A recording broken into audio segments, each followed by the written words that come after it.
Hi, what a pleasure and a delight to be in front of you today. So, obviously, Donald Trump represents a very dark cloud, but for such a dark cloud, he also offers quite a strange silver lining. A silver lining made up of equal parts of Trump's self-destructive isolationism and blunt aggression. So, I've worked for the Electronic Frontier Foundation for a quarter of a century, and I've had cause to work in more than 30 countries in that capacity. And wherever I went, I'd meet with policymakers about the rules they should be considering in order to make their technology work better for the people who lived in their country. And every single time, they'd listen, they'd politely agree, and then they would insist that passing any kind of tech improving law was impossible because the US trade representative had told them that they would kick in their teeth if they tried. For all of this century, the US trade representative has been one of the great global impediments to a better digital world, hopping from country to country, demanding policies to protect American tech firms from their foreign competitors, especially the kind of competitor that would improve on an American tech product to protect users' privacy, consumer rights, or labor rights while they use that product. Now, the most glaring example of these policies is something called anti-circumvention law. And under an anti-circumvention law, it's illegal to modify technology that has any kind of anti-modification defense. What that means is that if the manufacturer in the source code for the device draws a little dotted line around some part of the code and labels it, "Do not look inside this box," then it becomes illegal to look inside the box or change what you find there, even if you're doing something that is otherwise legal. Which means that if your printer is designed to reject generic ink, you can't just change the code that verifies whose ink cartridge you're using. Now, obviously, no parliament, no Congress ever passed a law that says you must buy your ink from the same company that sold you the printer. But if HP adds any kind of anti-modification code to the printer's software, then disabling the code becomes a felony. Now, these laws are obviously an invitation to mischief. They're used to prevent independent repair of everything from tractors, to cars, to phones, to games consoles, to ventilators. They're used to stop you from blocking ads or surveillance on your phone or smart TV. They keep you locked into manufacturers' app stores, payment systems, and other add-ons, which means that you are constantly being ripped off for junk fees. You can't install software of your choosing, including software like IceBlock, an app that warns you about American ICE raids that helps you avoid being kidnapped by fascist thugs and being sent to a gulag. America passed its first version of these laws in 1998 when Bill Clinton signed the Digital Millennium Copyright Act. And as the ink was drying on Clinton's signature, the US trade rep raced around the world demanding that America's trading partners adopt their own version of the law. And as these laws were adopted around the world, US tech giants were given carte blanche to extract more money and more data from global users. Now, American users were getting ripped off too, of course. They were the first victims of American big tech, but at least the US stock market reaped the benefit of these rents extracted by US tech companies. For America's trading partners, anti-circumvention was an entirely losing proposition. Their people got ripped off for their data and their money, and their tech companies couldn't go into business selling products to disenshittify America's cash and data extraction machines. So why would an American trading partner agree to an anti-circumvention law? Well, it's because any country that didn't agree to this would be hit with US tariffs. I used to occasionally guest lecture at a summer grad student program in international relations at the Central European University in Budapest. And one summer, one of my students had served as the information minister to a Central American nation during the negotiations with the US for the Central American Free Trade Agreement. And the student described getting a phone call from her chief negotiator who said, "I know you told me that we should not under any circumstances allow anti-circumvention, but the US trade rep has said that they will not take our agricultural exports unless we give it to them, so I'm sorry, we're gonna have to do it." And country by country, the world fell into line. But come on. If someone says to you, "You better do what I say or I'm going to burn your house down," and you do what they say and they burn your house down anyway, you are a goddamn sucker if you keep up your end of the bargain. I find it absolutely bizarre that the US Trade Representative spent decades racing around the world getting every country on earth to sign up to these America First policies, threatening them with tariffs, and then Trump imposed the tariffs anyway, which has opened up the space for every country in the world to jettison these horrible America First policies. Now, of course, that's not all Trump has done. He has also made it abundantly clear that he considers America's former allies to be geopolitical and economic rivals, and that US tech companies are one of the primary weapons he will use in vanquishing them.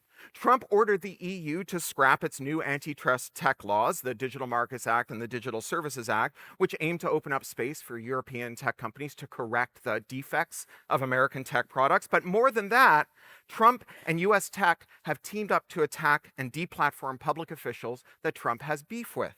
Take Karim Khan, the chief prosecutor of the International Criminal Court in The Hague.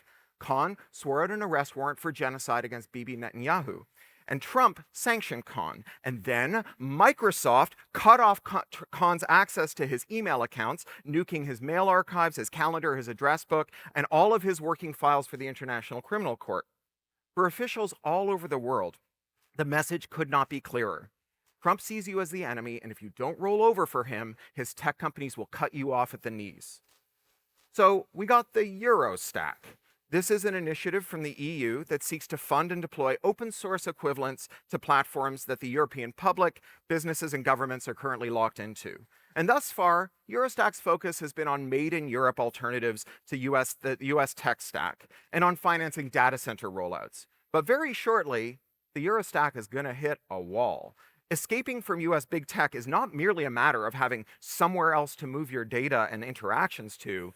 You also need a way to transition your data and those interactions and relations to the new Eurostack equivalent. No government, no business, no group of individuals is going to manually copy and paste thousands or even millions of documents out of the Office cloud or the Google cloud and into a Eurostack. No one is going to individually move those edit histories, email chains, and file permissions over.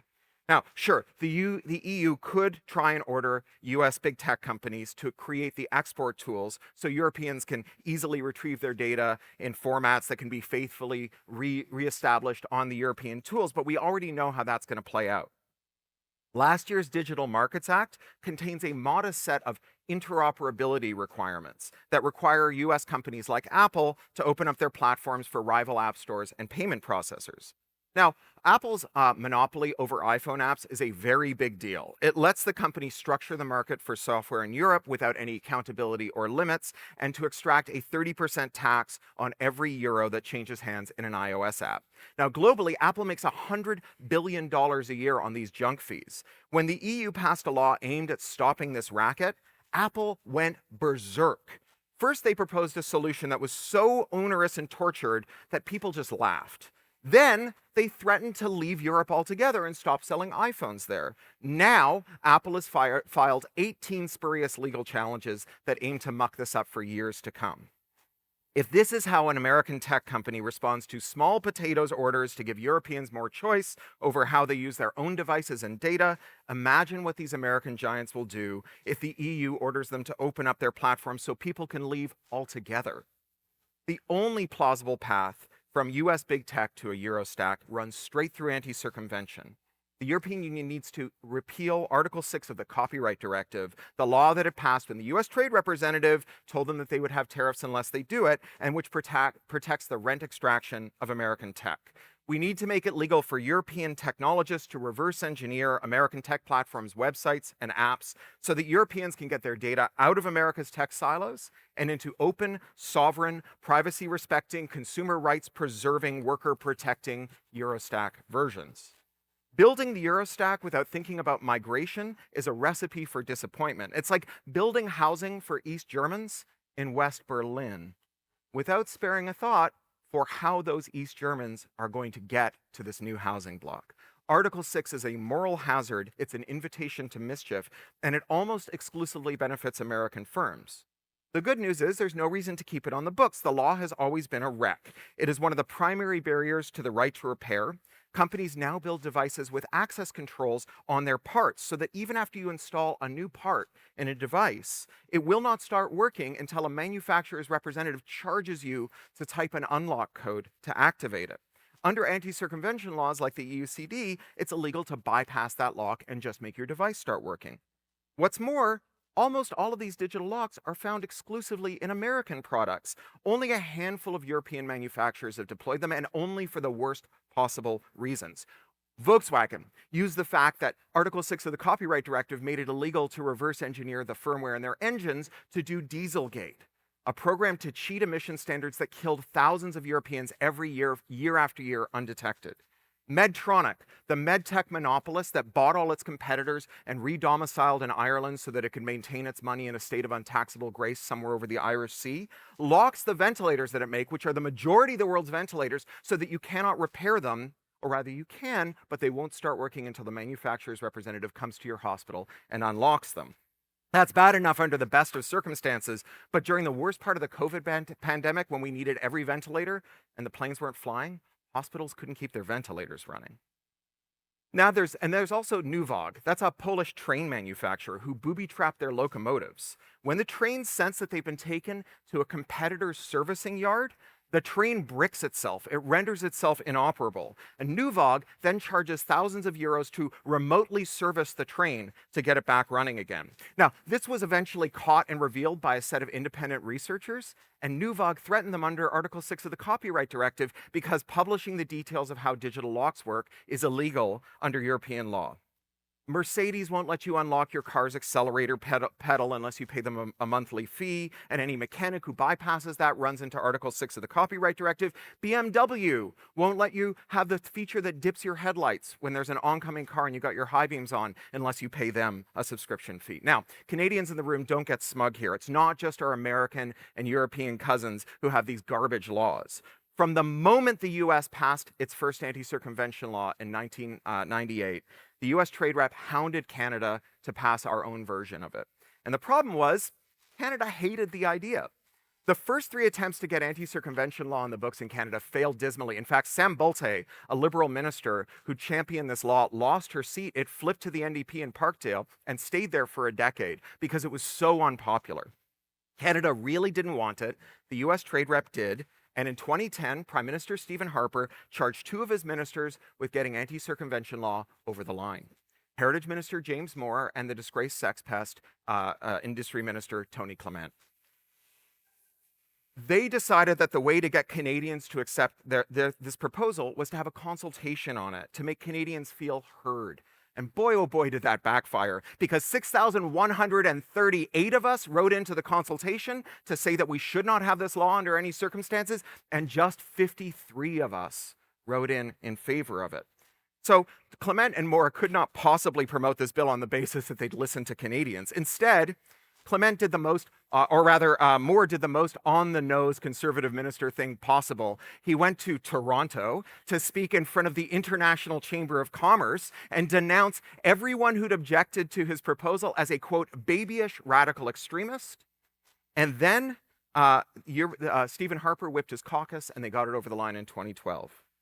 And just like the EU, Canada passed anti-circumvention laws under promise of avoiding U.S. tariffs. And just like the EU, Canada's being hit with U.S. tariffs. So isn't it past time we got rid of this law? It would sure beat the hell out of our current approach to the Trump tariffs, which is hitting Americans with retaliatory tariffs, deliberately making everything we buy from America more expensive for us. This is a very weird way to punish Americans. This is like punching yourself in the face as hard as you can and hoping the downstairs neighbor says, ouch. It is not just self-defeating, though. It is also indiscriminate. Tariffing soybeans just whacks some poor farmer in a state that begins and ends with a vowel who never did anything bad to Canadians. Prime Minister Carney caved to Trump on taxing American tech companies, which means that they're going to be able to go on cheating their taxes, and Canadian companies won't be able to do that, and Canada's tech sector will not be able to compete. Still, that is an own goal. Meanwhile, if we were to get rid of Bill C-11, this anti-circumvention law, we could make everything Canadians buy from American tech companies cheaper. Our media companies could take in subscriber dollars via Android and iOS to apps without sending 30 cents of every dollar they bring in to California. Our mechanics could figure out why your check engine light was on without spending $10,000 per year per manufacturer for the official diagnostic tool. Our hospitals could fix their ventilators. And you could modify your printer so that it could take anyone's generic ink, defeating the technological protection measures that verify your ink cartridges, ensuring that you're using HP ink, which at $10,000 a gallon is the most expensive fluid you can purchase as a civilian without a government permit. It would be cheaper to print your grocery lists with the semen of a Kentucky Derby winning stallion. But best of all, by whacking the highest margin lines of business of America's largest and most profitable companies, we would directly retaliate against the billionaire CEOs who each paid $1 million out of their own pockets to sit behind Trump at the dais at the inauguration. You want to get back at Elon Musk, don't give him the attention he craves by fetching about his Nazi salutes. Instead, make it legal for every Canadian mechanic to jailbreak every Tesla, unlocking all the software upgrades, the subscription features, the downloadable content for a couple $100, none of which goes to Elon Musk. You kick the guy square in the dongle. That is how you win a trade war. By making the products that the whole world is crying out for, we could export these devices far and wide. We might never get another Research in Motion in Canada, but we can sure as hell be the country whose companies export the tools to let anyone make their own app store on any device to circumvent that 30% app tax. That is better than being RIM. If we don't do it, someone's gonna. This is a one-time offer, a chance to seize the accumulated billions in monopoly rents extracted by America's tech monopolies and use them as fuel for a single-use rocket to boost our tech sector into a stable orbit for decades to come. Any business that legalizing circumvention undermines deserves a swift death. It was never legitimate to run a business that only works if it's a crime for people to decide how they use their own property. It is pretty remarkable that we've forgotten about the kind of reverse engineering that anti-circumvention law bans. This used to be totally normal. The only reason we forgot that this is how you should respond to technology that screws you is that the US Trade Representative has spent the last 25 years lobotomizing the world, threatening us with tariffs if we dare to do anything that displease the shareholders of American tech companies. With these companies, it is always disruption for thee and never for me. In just a few short months, Trump has sown the seeds of the destruction of one of the world's worst, most pernicious America First systems. And it is in our power to send it to its long overdue grave. Thank you.